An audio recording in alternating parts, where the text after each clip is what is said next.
In the early 2000s, as Netflix was growing rapidly, Reed Hastings recognized the need to define the company's culture and values in a way that would support innovation and agility. Rather than imposing a top down set of rules and policies, he wanted to foster a culture of trust, accountability, and personal responsibility among employees. Hastings and his leadership team developed the Netflix Culture Deck, a widely circulated document that outlined the company's unique approach to culture and management. This document, which has been updated over the years, has become famous in the business world and has been praised for its transparency and innovative approach. Key elements of the Culture Deck include freedom and responsibility, so he advocated for giving employees a high degree of freedom to make decisions and take ownership of their work. He believed that responsible employees would thrive in this environment. No vacation policy. Netflix introduced an unlimited vacation policy, trusting employees to manage their own time off as long as they met their performance goals. Values over rules. Rather than creating a long list of rules, Netflix emphasized the importance of employees adhering to the company's core values, such as excellence, courage, and candor. Radical candor. Hastings encouraged open and honest communication, even if it meant having difficult conversations. This culture of radical candor promotes constructive feedback. High performance. Netflix promoted a culture of high performance and encouraged employees to leave the company if they felt they couldn't perform at their best. The Netflix Culture Deck became a blueprint for many other companies looking to foster a culture of innovation, trust, and accountability. It showcased Reed Hastings' leadership in creating a culture that empowers employees to make decisions and take risks while holding themselves accountable for results. That is an excerpt of the figure of episode 17 here, Reed Hastings, the co-founder of Netflix. And he will be the subject of our episode today. And with that, welcome back to Leaders, a podcast dedicated to exploring the best leaders this world has ever seen. Within the study of Netflix and Reed, one of the main sources is No Rules Rules, a book effectively on the start of Netflix and its culture. So I leaned heavily on that, as well as the aforementioned Netflix Culture Deck, which includes about over 128 slides and is very infamous within the business industry as being a clear articulation of what they want their culture to be, which Reed has formed over time. So Netflix today, ubiquitous amongst the world for their products, and we will tell the story of Reed Hastings, their leader through all of this success, challenges, and everything in between for their journey here to what we know Netflix today as. And so Reed starts at Adaptive Technology in 1990. He later leaves that company after starting his own company in debugging software in 1991 called Pure Software. It further is taken public by Morgan Stanley in 1995. He had a merger with Atria Software, which was later acquired by Rational Software in 1997. After that, he served as CTO shortly before spending 2 years developing the idea for Netflix. And it's him and his former Pure Software employee, Mark Randolph, who also has his own book that I have read. And they start it in 1997. And they go through a series of stories, even some with competition from Blockbuster at the time, some offers that Blockbuster ended up turning down for Netflix to acquire them as a company. So they go through a lot, and this will be exhibited through a lot of the leadership style that he's formed. But eventually, Reed does serve as CEO, and he steps down as CEO in January 2023, and he is currently the executive chairman of Netflix. So how did he get to this point? Really, a lot of it stems through the leadership style that he exhibited, and then that, I think, downfalls into the culture of Netflix. And so one of the kind of principles of his leadership style is going to be the small but powerful quote of lead with context, not control. And when he says context, he means a few things: strategy, metrics, assumptions, objectives, clearly defined roles, knowledge of the stakes, and transparency around decision making. And with this context leading, without control, Reed in his earlier days, as he started his own company, you see this within a lot of these leaders. There is an evolution of their leadership style as a result of the experiences and the different companies in which they work in. And so he's really changed his use of communications and sending and receiving messages from Pure Software to Netflix, because at Pure Software he was considered an autocratic leader and very hard-headed. He only cared about doing what he wanted by fiercely pushing his ideas and killing any of his employees' ideas. His employees had to follow the leader or get left behind. At Netflix, he changed his style to participative. Instead of telling others what to do, he seeks out ideas and advice from his employees. At Netflix, he listens to his employees and tries to understand their ideas. Instead of criticizing, he asks the employees to explain why they think an idea will work. He is now more honest and direct with employees, but not confrontational. His communication skills have increased greatly. So right now, and before, when he was in his role as CEO of Netflix, he kind of mixes some aspects of both transformational and laissez-faire leadership styles in that role. These two styles are transformational, meaning focused on change, specifically in the form of improving upon a company's conventions, best really used in high-growth companies, of which Netflix goes through for multiple decades. And then the laissez-faire leadership is more about empowering employees and trusting them to complete their roles with minimal oversight. And this will be built up in a lot of his core principles within the Netflix company that I think allows him to exhibit these leadership styles with success. And he's widely known for his hands-off approach to leadership, which offers employees high levels of autonomy, but comes with a cost: elevated expectations and a culture of overly direct feedback that toes the line between critical and constructive. On the same time, with his hands-off approach to leadership, Reed is quoted in saying that he prides himself on making as few decisions as possible in a quarter.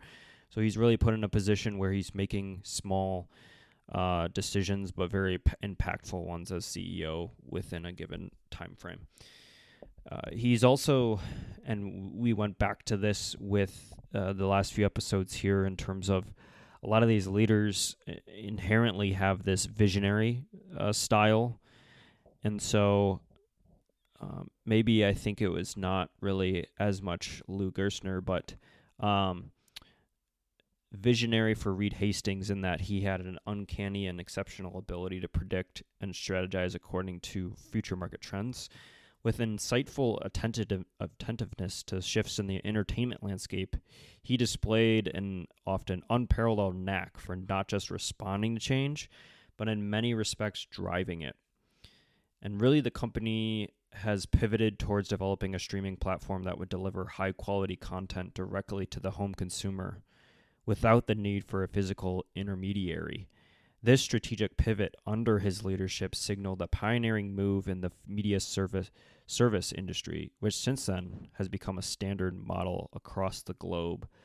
So really, his unique ability to envision future trends also influenced the content strategy of Netflix and of their competitors, really. He also believes in a data-driven decision-making, so a prime example of his data-inclined mindset is his integration of a recommendation algorithm system into his business operations. The algorithm, built on the foundation of analyzing data specific to user behavior, aims to get a closer look at their tendencies and preferences, so The Netflix shows, movies that it's recommending you are all kind of fed through an algorithm based on your watching habits, and so he believed in that as a data-driven decision there. In addition to that, he had adaptability, so the readiness to embrace innovation and adjust to fluctuating market scenarios. Further expanding into generating original content from a Netflix standpoint was also a key decision that he had to make in terms of the investment that is required for all these Netflix original series. And so he had the foresight to understand that I'm farming out all these dollars to all these other third-party companies, media companies, so on and so forth. Why not generate the content here as its own company? And so he was adaptive to that change that was wise to make. Employee empowerment. So he's renowned for his forward-thinking practices, advocate for empowering his employees to make independent decisions, a strong believer in cultivating potential and nurturing talent. He encourages an environment where employees feel their contributions are worthwhile and appreciated. Under his visionary leadership, they're not deterred by fear of making mistakes. Instead, they're welcomed to step out of their comfort zone, make bold decisions, and engage in innovative thinking. He also has cultivated a strong, healthy organizational culture that places significant emphasis on risk-taking. Underneath this unconventional approach, there's a powerful belief that risk often leads to reward, especially in an industry that thrives on innovation and change. Taking risks is critical. Instead of shying away from potential failure, he's really stressing the importance as an invaluable learning tool. So each mistake, according to Hastings, is a chance to grow professionally and personally. With that is radical candor, transparency, so an unconventional yet arguably progressive policy of sharing nearly all corporate information directly with his employees. The open book policy fosters a sense of trust and active participation among employees, thus nurturing a culture of openness and collaboration. His philosophy lies in creating an environment where employees feel valued not just for their contributions, but also for their ability to understand and be a part of the bigger picture. For him, employees aren't merely working for the company, they're an integral part of it. He also contends when you give employees access to information that is typically reserved for senior executives, they feel a higher sense of ownership and responsibility. Keeping secrets is off limits at Netflix. He also places a strong focus on high performance. So it does not matter how hard you work if that work isn't producing the desired outcomes and meeting the set standards. The leader's policies are shaped to encourage employees to work smarter and aim straight for the goals, thereby ensuring both their individual and collective success as a company. Part of that radical candor, too, is to offer feedback anytime, anywhere. Hastings says you have to get rid of the jerks. He also says it's fine to disagree with your manager and implement an idea she dislikes. We don't want people putting aside a great idea because the manager doesn't see how great it is. One of the examples that he gives within the book is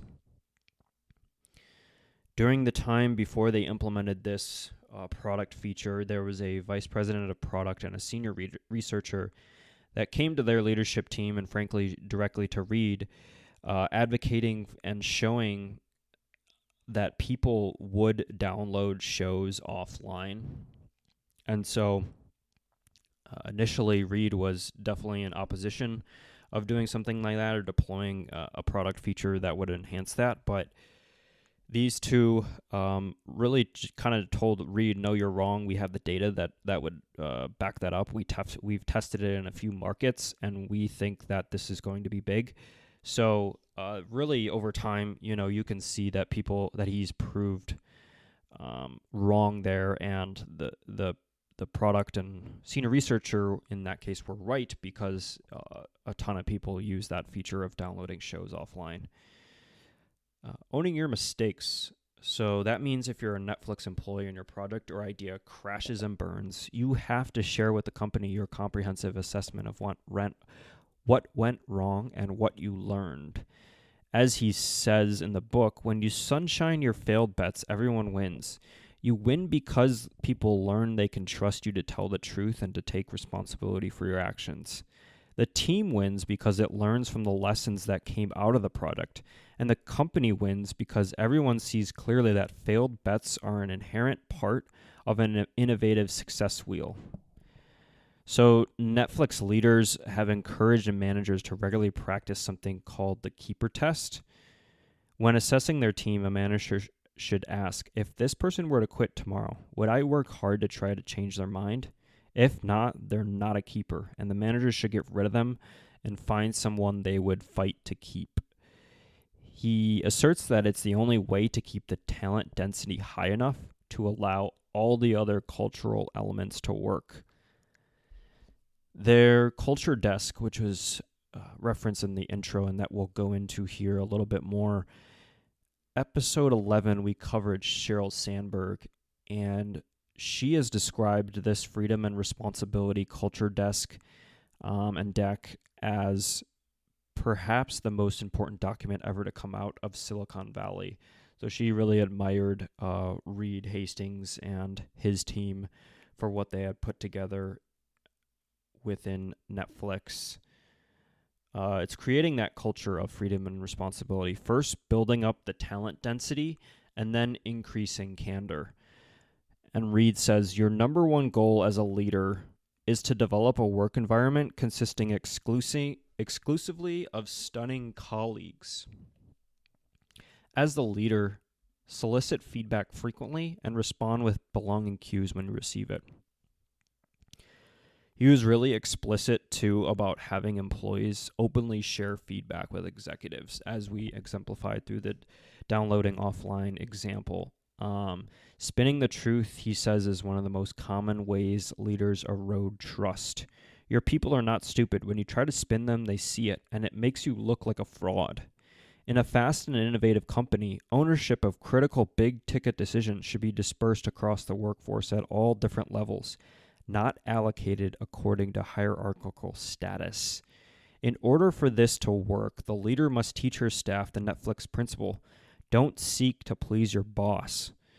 For a high-performance culture, a professional sports team is a better metaphor than a family. Coach your managers to create strong feelings of commitment, cohesion, and camaraderie on the team, while continually making tough decisions to ensure the best player is manning each post. And then he further goes on to say, if the leaders up and down your company have traditionally led with control, so this is going back to the context and control and his overarching leadership principles, I would say. So if they're traditionally leading with control, a tightly coupled system may have come about naturally. If you are managing a department or a team within a department in a tightly coupled system and you decide you'd like to begin to lead your people with context, you may find that the tight coupling gets in your way. Since all the important decisions get made at the top, you might wish to give your employees decision-making power, but you can't, because anything important has to be approved, and not just by you, but by your boss and by her boss. So he phrases this as highly aligned, loosely coupled, and that really depends on high-performance people and good context. The goal there is to be big and fast and flexible. And really a goal also of innovation and not error prevention.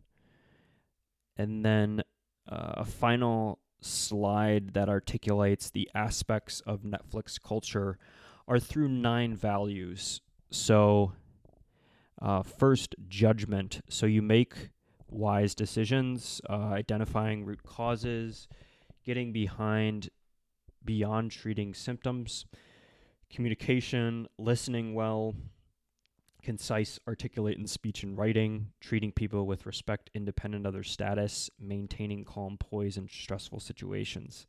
Impact, accomplishing amazing amounts of important work, demonstrating consistently strong performance, focusing on great results rather than on process, exhibiting bias to action and avoiding analysis paralysis. Fourth, Curiosity, learning rapidly and eagerly, seeking to understand strategy, market, subscribers, suppliers, broadly knowledgeable about business, tech, and entertainment, contributing effectively outside of your specialty. Innovation, reconceptualizing issues to discover practical solutions to hard problems, challenging prevailing assumptions when warranted, creating new ideas that prove useful, keeping us nimble by minimizing complexity and finding time to simplify. 6, courage. You say what you think even if it's controversial. You make tough decisions without excessive agonizing, taking smart risks, questioning actions inconsistent with our values. Passion, inspiring others with your thirst for excellence, caring intensely about Netflix's success, celebrating wins, tenacious. 8th, honesty, known for candor and directness, non-political when you disagree with others, only saying things about fellow employees you will say to their face, quick to admit mistakes. And finally, the 9th culture trait here is selflessness. You seek what is best for Netflix rather than best for yourself or your group. Egoless when searching for the best ideas, making time to help colleagues, and sharing information openly and proactively. So I think in all, the leadership style here, the Netflix culture deck, and what he's able to articulate through that deck and through these words, it is very clear from reading that of their values, of what they believe in versus what they don't believe in, and the type of people that they want to work at Netflix. So I think a lot of leaders get hung up in really they're articulating the vision, the values, and all that, but they're doing it in very general terms. They're maybe have not the best bias for action towards putting those words into action. And so that's where sometimes I think some of these leaders are either criticized or fall short, is that they say the right things, but they don't act and back up those things with the same actions that they do within their company, or are able to articulate it in a great way. So Reed just really does a great job about outlining here's what I believe in and here's what we do. Within that, though, there were some failures and challenges that I wanted to also highlight within here. So Quickster, in 2011, Netflix announced a plan to separate its DVD by mail service from its streaming service, with DVDs being managed under a new brand called Quickster. The decision was met with significant backlash from customers and investors, leading to a sharp drop in their stock price. In response, he quickly reversed the decision, kept both services under the Netflix brand. That was really seen as a major strategic misstep within that decision. He also has international expansion challenges. So while they successfully expanded their streaming service to many countries, there have been challenges adapting to different markets, dealing with regional content restrictions and regulations, and facing competition from local streaming services has posed difficulties for the company in various international markets. Content licensing costs. So investing heavily in that original content production. Pivot is differentiating themselves from the competitors, but while it's been, fairly successful, I would say, it's also led to significant debt and rising content costs. Managing this massive content budget while keeping subscription prices affordable for customers has certainly been a challenge, and to remain, profitable and all that. Competition. So they've faced increasing competition in the streaming industry as it comes more and more popular, particularly from companies like Amazon Prime Video, Disney Plus, Hulu, others. Maintaining their dominant position in subscriber growth in the face of this competition has been a challenge. And finally, net neutrality debate. In 2014, he publicly criticized ISPs, internet service providers, for throttling streaming speeds. While he's an advocate for net neutrality, his public statements sparked controversy and heated debates on the issue, leading some to question whether it was a wise strategic move. So all in all, a few kind of missteps. wrong decisions maybe in terms of the spin-off of the Quickster brand, things like that, but nothing major as this company has continued to succeed through its evolution. Lastly here, mentors and heroes. So Hastings advises young CEOs to memorize the first 86 pages of Beyond Entrepreneurship by Jim Collins. You have to fight the idea that as you get bigger, the culture gets worse. At Netflix, we're significantly better than we were because we have more brains thinking about the problem. If you have 1,000 really thoughtful people thinking about how to improve, you'll make a lot more progress than if you have 100, Hastings says. So just a big advocate of that book in particular and the advice that he got, but also within these kind of key people within who he would describe as mentors. So John Doerr is a venture capitalist at Kleiner Perkins, been a longtime mentor and advisor to him, played a significant role in helping him develop his leadership skills and provide guidance during their early years. He does also mention episode 3, Jack Welch, the former CEO of GE, served on their board for a period of time, provided valuable insights and advice to Hastings on leadership and management. Barry McCarthy served as Netflix CFO. He went on, I think he might still be the CEO of Peloton, but played a crucial role in the company's financial strategy. His partnership with Hastings was instrumental in Netflix's growth and success. Patty McCord was Netflix's chief talent officer, worked closely with him to develop that company's unique and highly praised corporate culture. And then finally, a few heroes. Peter Drucker, he's cited him as, being the management guru. I think a few others that we've mentioned within this podcast have also mentioned Peter as a major influence on his thinking about management and leadership. The writings on management principles and effectiveness have had a long-lasting impact on Hastings and how he runs Netflix. Steve Jobs, which we covered on episode 2. So Reed expresses admiration for Steve for his ability to innovate, create revolutionary products and experiences. Jobs is focused on user experience and design principles align with some of their philosophies. And finally, Elon Musk, while not a traditional mentor or hero, he's expressed admiration for his ambitious and disruptive approach to business and technology. Both Netflix and Musk's companies are known for kind of pushing boundaries. And so with that, that gets us to the conclusion here of episode 17 on Reed Hastings of Netflix fame. So, I think a lot of what his leadership style exhibits is really a reflection on the culture that he's been able to make renown at Netflix and what he believes. So, leading with context, not control, really realizing that he needs to evolve his leadership style throughout his different experiences, I think, is wise and important to study. In addition to that, the culture deck is obvious and very well known, but one to critically study, I think, in terms of the articulation of values and aspects of the culture that he really tries Netflix to reflect here. Outside of that, Reed Hastings really believes in the talent density prospect. I think unconventional in some of the ways that he went about instilling the culture that he wanted. So I think the way that he approached it in terms of you can't have a bunch of rule breakers or have no travel policies and things like that if you don't have the right people in place before.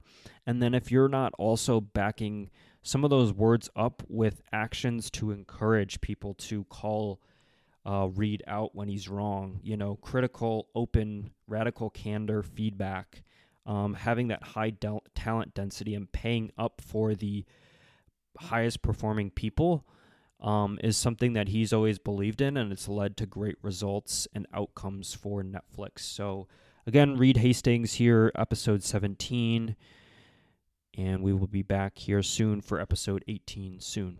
Thanks.